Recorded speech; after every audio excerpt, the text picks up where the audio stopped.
পক্ষ থেকে সকলকে অনেক অনেক স্বাগত। আজকে আমরা আছি আপার বাগডোগরা বলরাম নগরে ডিস্ট্রিক্ট দার্জিলিং। আজকে আমি 3 জন বিজয়িনী দিদিদেরকে সাথে নিয়ে এসেছি, মানে বলা যেতে পারে আমরা আজকে এসেছি এখানে। তো আমার সাথে আছেন 3 জন দিদি যারা ক্যান্সারকে জয় করেছে, সেজন্যই বললাম ক্যান্সার বিজয়িনী। তো আমি এক এক করে পরিচয়টা সেরে নেব। প্রথমে আসবো দিদির কাছে। দিদি নমস্কার। আচ্ছা, তোমার নাম বলো।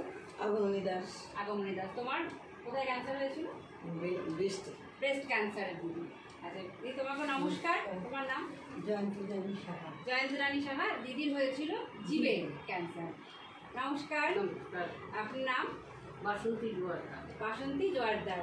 আচ্ছা, ওনার কিন্তু স্কিন ক্যান্সার হয়েছিল, কিন্তু সকলেই এখন ভালো, সেই জন্য আমি বলেছি বিজয়িনী। তো আমি অল্প অল্প করে সবার কথা একটু শুনে নেব। তো সবার প্রথমে আসবো আমি দিদির কাছে। তুমি তো বলে তোমার ব্রেস্ট ক্যান্সারটা হয়েছিল, তো তুমি প্রথমে কি কি তোমার উপসর্গ ছিল একটু ছোটো করে যদি বলো। উপসর্গ আমি কোনো কিছুই আমি টের পাইনি, কোনো কিছুই টের পাইনি। আমি বেশ কাজ করতেছিলাম। তারপর যখন বাড়িতে এসে চান টান করে শুরু, তখন আমার জিলগানি শুরু হয়। জিলগানি শুরু হলে আমি টুকটাক করে এমনিকে ধরি, আবার জিলগানিতে কমে যায়। তারপরে উন্নতি হতে বড় হয়ে যায়। বড় হওয়ার পরে তারপরে জিলগানিতে শুরু হয়ে যায়, তখন ধরা পড়ে যে এরকম ক্যান্সার। Breast cancer. তারপর তুমি ব্রেস্ট ক্যান্সারের ট্রিটমেন্ট করে এখন তুমি ভালো হয়ে গেছো এবং সম্পূর্ণভাবে তুমি সুস্থ আছো। আর তোমার মানে আর কোনো এখন যে সমস্যা ছিল সেগুলো না, এখন কোনো অসুবিধা। আচ্ছা, বাহ, খুব ভালো। তো আমার কাছে যেহেতু সময়টা অল্প, তাই আমি সবার বক্তব্যই নেব, সেই জন্য আমি তোমার থেকে শুনে আমি যাচ্ছি পরবর্তী দিদির কাছে। তো দিদি, তুমি তো বলে তোমার জিভে ছোটো গোটা মতন হচ্ছে, আমি শুনছিলাম। তো তোমার কি মানে এই উপসর্গ কী কী ছিল? তোমার যে জিভে একটা গোটা, তুমি বুঝলে কী করে প্রথমে? আমি দাঁতে কি হচ্ছে একটু দেখতে গেছি ড্রেসিং টেবিলের সামনে, তখন দেখি গোসাটা। তখন আমার নাতিকে দেখাইলেন, সঙ্গে সঙ্গেই ডাক্তারের কাছে গেলাম। ডাক্তার বলছে আমি একটু বায়োপসি করাবো। আমি বললাম আমার কি ক্যান্সার, বায়োপসি করাবো? বলছে টেস্ট করাবো। টেস্ট করার পরে রিপোর্ট আসি, আমি কলকাতা যাওয়ার সঙ্গে সঙ্গে বলতে আমাকে পরিশ্রম। আচ্ছা, তোমার সেখানে এখন করে তুমি সেই মানে এর থেকে তোমার জিভে যে গোটাটা ছিল সেটা তুমি রিমুভ হয়ে গেছে, তুমি ভালো আছো। কিন্তু একটা কথা জানতে চাইবো যে তুমি কি কিছু নেশা করতে? পান, সুপারি, জর্দা। তো যেটা আমরা সবসময় বলে থাকি, আমি মাঝখানে তোমাকে একটু কাটলাম, যে আমরা সবসময় এটা বলে থাকি যে কোনো ধরনের নেশার জিনিস যেগুলো আপনারা নিচ্ছেন বা খাচ্ছেন, যে কোনো নেশা, যেটা হতে পারে পান, হতে পারে সুপারি, খৈনি, জর্দা, যে কোনো ড্রিঙ্ক তো আছেই। তো এগুলো যারা আপনারা নিচ্ছেন, এটা কিন্তু স্পেশালি দর্শকদেরকে বলছি, আমি আবারও বলবো, আমি কিন্তু ভয় দেখানোর জন্য কিছু বলছি না বা ভয় দেখানোর জন্য কিছু আমি তুলে ধরি না। সুমিতা ক্যান্সার সোসাইটি সবসময় চেষ্টা করে যে যাতে মানুষরা ভালো থাকে। এবং আজকে যে আমি মানুষদেরকে আপনাদের সামনে তুলে এনেছি, তারাও কিন্তু এই দিদি যেমন নিজেই বলছেন যে দিদি পান খেতেন, জর্দা দিয়ে খেতেন, যেটা অত্যন্ত ক্ষতিকর। এবং সেই জন্য দিদির আজকে এই জিভে যে গোটাটা হয়েছে এবং জিভের যে ক্যান্সারটা দিদির হয়েছে, এবং দিদি সেটা এখন রিয়েলাইজ করতে পারছেন যে যদি উনি জর্দা দিয়ে পান সুপারিটা না খেতেন তাহলে হয়তো আজকে, তাই না, এই অবস্থাটা হতো না। তো আমাদের পরবর্তী প্রজন্মকে তুমি কি বলতে চাইবে যে পান সুপারি জর্দা কেউ যেন না খায়? এটা তো আমরা সবসময় বলি, আজকে তোমার মুখ থেকে তুমি একটু বলে দাও। আমি তো বলি এই দিকে তাকিয়ে, আমি যে নিজে যে ভুক্তভোগী, এরকম যেন কেউ ভুগন্তি না করে, এই জিনিসটা যেন কেউ ভুলেও পান সুপারি জর্দা উঠে না যায়। অনেক ধন্যবাদ দিদি, কারণ আমরা এইটাই বারবার বলে থাকি। না, সত্যি কথাই কেউ যেন না খায়। তবু আমার কেন, আমি আসছি তোমার কাছে, অনেক ধন্যবাদ তোমাকে। আর এবার আমি তোমার কাছে আসবো, যে তুমি বলছিলে তোমার স্কিন ক্যান্সার হয়েছিল, তো সেই তোমার সেই ছোট্ট করে জায়গাটা তুমি যদি একটু শেয়ার করো আমাদের সাথে।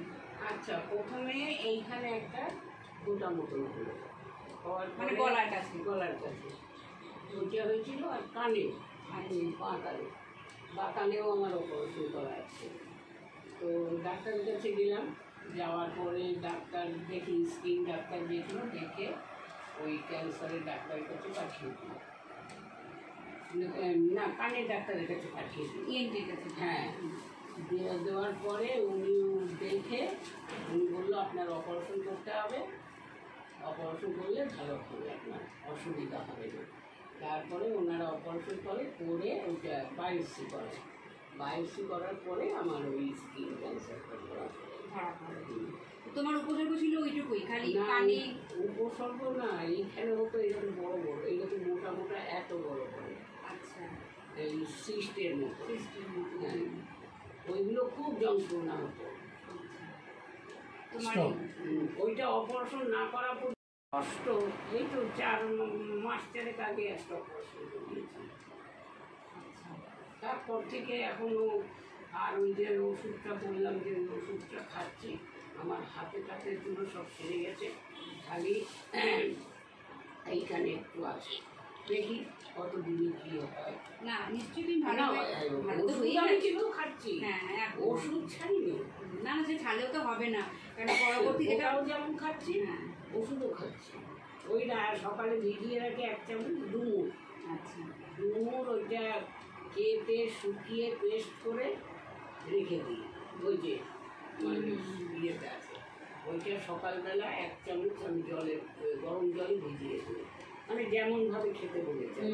একদম একদম, তারপরে সেটাই তো করা ওইটা উচিত। রেখে সকালবেলা বাসি পেটে ওইটা খাই। তারপরে 1 ঘন্টার মধ্যে কিছু খেতে পারবো না। হয়ে গেছেন দেখতেই পাচ্ছি, এবং আরও যতটুকু বা যা আছে আপনি তাড়াতাড়ি আরও সুস্থ হয়ে যাবেন। তো আজকে আমাদের সুমিতা ক্যান্সার সোসাইটির তরফ থেকে আপনাদের হাতে কিছু খাবার তুলে দেওয়া হয়েছে, তো সেই খাবারগুলো আপনারা অবশ্যই খাবেন। আর একটা করে আগেও দিয়েছে। হ্যাঁ, আর একটা করে আপনাদেরকে এরকম একটা প্ল্যাকার্ড দেওয়া হলো যেখানে লেখা আছে তুমি কখনোই একা নাও, আমরাও সর্বদাই তোমার সাথে আছি। এবং তোমরা কিন্তু কখনো নিজেদেরকে একা ভাববে না, সুমিতা ক্যান্সার সোসাইটি সব সময় তোমাদের পাশে কিন্তু আছে।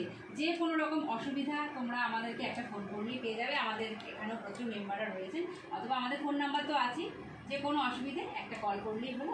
সেটা আমরা তৈরি করছি, আমাদের প্যালেটিভ কেয়ার আমরা তৈরি করছি পতঞ্জলিতে, যেখানে এই যেটা আপনাদের মতন মানুষেরা যারা হচ্ছে উপশম চিকিৎসা যেটাকে বলা হচ্ছে প্যালেটিভ কেয়ার, হ্যাঁ, সেটা কিন্তু আমরা ওখানে শুরু করব আমাদের ঈশ্বরের কৃপায় আশীর্বাদে। আমাদের কিন্তু ছাদ ঢালাইটা হয়ে গেছে, কাজ চলছে আমাদের সেখানে, এবং আপনাদের মতন মানুষের কথা ভেবেই আমাদের এটা তৈরি করা। সেই বিল্ডিংটা আপনারাও প্রার্থনা করুন, কেন একটা বিশাল অর্থরাশির দরকার। তো আমরা অনেক সাহায্য পেয়েছি ভগবানের আশীর্বাদে, মানুষের সহযোগিতা আমাদের সাথে রয়েছে, আরও আমাদের সহযোগিতা দরকার। এতে বিল্ডিংটা আমরা চেষ্টা করছি এই বছরের মধ্যেই কমপ্লিট করে দেওয়ার, তাতে করে আমরা এরকম যারা মানুষরা রয়েছে যাদের এরপরে কোনো চিকিৎসা হবে মানে হয় না, তাদেরকে আমরা ওখানে রেখে আমরা সেই উপশম চিকিৎসাটা দিই। আপনারা শুনলেন 3 জন দিদির কথা শুনলেন, যারা বিজয়িনী দিদি। তো আমি অর্থাৎ সুমিতা ক্যান্সার সোসাইটি আমরা কিন্তু সর্বদা একই কথাই বলে থাকি যে কোনো জিনিস, যে কোনো আমাদের অবাঞ্ছিত যেটা আমাদের শরীরে ছিল না, কিন্তু যেরকম আমরা শুনছিলাম, হ্যাঁ, যে ওনার জিভে একটা গোটা হয়েছিল, তো উনি যদি সেটাকে ইগনোর করে যেতেন বা অ্যাভয়েড করতেন, তাহলে সেটা আরও বিশাল কিছুর দিকে চলে যেতে পারতো। হয়তো উনি আগে থেকে জিনিসটা বুঝতে পেরেছেন বলে তবুও উনি খানিকটা অপারেশন করে ভালো হয়ে গেছেন। ইনারটা যেমন শুনলাম। তো সেই জন্যই সুমিতা ক্যান্সার সোসাইটি বারবার একই কথা বলে থাকে যে আমাদের অবাঞ্ছিত কিছু যদি আমরা বুঝতে পারি, কারণ নিজের শরীরটা আমার নিজের, আমি নিজে যতটা বুঝতে পারবো, যতটা কেয়ার করতে পারবো, ততটা তো বাইরের লোকে কেউ পারবেন না, যেহেতু জিনিসটা আমি অনুভব করবো। তো সেহেতু আপনারা এরকম কোনো কিছু অসুবিধে হলে অবশ্যই অভিজ্ঞ কোনো ডক্টরের কাছে যান, পরামর্শ নিন, অথবা সুমিতা ক্যান্সার সোসাইটির সাথে যোগাযোগ করুন। আমাদের কিন্তু অফিস প্রধাননগরে, এবং আমাদের ফোন নাম্বারগুলো আপনারা জানেন, এবং আমাদের ভলেন্টিয়াররা রয়েছে, মেম্বাররা রয়েছে। আশা করি এতদিনে আপনাদের কাছে সবার নম্বরগুলি রয়েছে। তো আপনারা দেরি না করে আমাদের সাথে অনতিবিলম্বে যোগাযোগটা করবেন, এবং নিজের যদি কিছু মনে হয় শারীরিক সমস্যা হচ্ছে, তাহলে কালবিলম্ব না করে অবশ্যই কোনো অভিজ্ঞ ডক্টরের পরামর্শ নেবেন। তো আজকে খুব ভালো লাগলো 3 জন বিজয়িনী দিদিকে আমি আমার সামনে পেয়েছি। আমার সত্যিই খুব ভালো লাগছে যে তারা এখানে বিভিন্ন বয়সের দিদিরা রয়েছেন, এবং তারা একাই এই ক্যান্সারটাকে জয় করে এসেছেন, এবং এই যে তাদের যে বয়সের একটা মাঝখানে যে গ্যাপিং আছে, এবং তারা যে একা একা লড়াই করে এই জয়টাকে ছিনিয়ে নিয়ে এসেছেন, তো সেই জন্য সত্যি আমরাও গর্বিত, কারণ আমরাও সুমিতা ক্যান্সার সোসাইটি ক্যান্সার নিয়েই আমরা কাজ করছি দীর্ঘ বছর ধরে। তো আমাদের এখানে যখন এরকম মানুষরা আসেন, এবং অ্যাকচুয়ালি যাদের ক্যান্সারটা হয় তারা খুব মানসিক একটা ভেঙে পড়ে, তারা মনোবলটা কোথাও কি তাদের হারিয়ে যায়। তো সেখানে তোমাদেরকে দেখে সত্যি খুব ভালো লাগে, তোমরা একা কীভাবে লড়াইটা জিতে এসেছো। হ্যাঁ, সেজন্যে তোমরা একটা দৃষ্টান্ত যে না, ক্যান্সার হলেই ভেঙে পড়ার কিছু নেই, ক্যান্সার হলে কিন্তু মানুষ একদম ভালো হয়ে যান, সেটা আমরা বারবার প্রমাণ করে দিচ্ছি। আজকেও সেই প্রমাণ আমরা আবারও পেলাম। তো আপনারা সকলেই খুব ভালো থাকুন এবং আগাম দুর্গাপুজো আমাদের আছে, সেই পুজো উপলক্ষে সুমিতা ক্যান্সার সোসাইটির পক্ষ থেকে অনেক অনেক অনেক শুভেচ্ছা জানাচ্ছি তোমাদেরকে। সকলের পুজো খুব ভালো কাটুক, ভালো থাকুন। নমস্কার।